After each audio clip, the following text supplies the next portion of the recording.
Nothing can be more frustrating when you sit down to watch one of your favorite programs using Spectrum Internet and you run into issues or your speeds are real slow. Well, in today's tech video, I'm going to show you how to fix Spectrum if it isn't working on your Hisense Smart TV.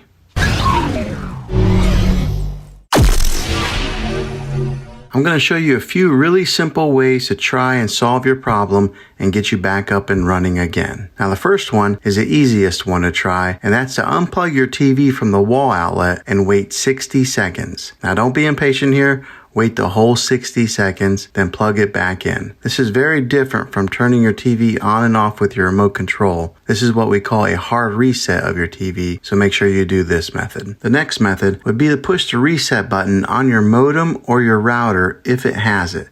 Not all routers have this button, but if yours does, give that a try. Now, if that doesn't work, then find your router that is giving you Wi-Fi and unplug the power to that for 60 seconds. Then plug it back in. This is very different than pushing the reset button on your router, so hopefully this will work. If not, let's move on to the next method. Move your router to a different location so that it's more open and it can broadcast a signal better without any interference. Now, if you're using a Spectrum TV app, then try deleting the app off of your TV. Go to where the apps are located on your system and remove the app altogether. Then reinstall the Spectrum TV app again. After you reinstall it, you might have to log back in with all of your credentials, but hopefully this will work. Well, hopefully this video was helpful for you. If it was, go ahead and throw a thumbs up on it. Go ahead and subscribe to my channel. I make tech videos all the time, and I would love to have you back in the next one. Take care.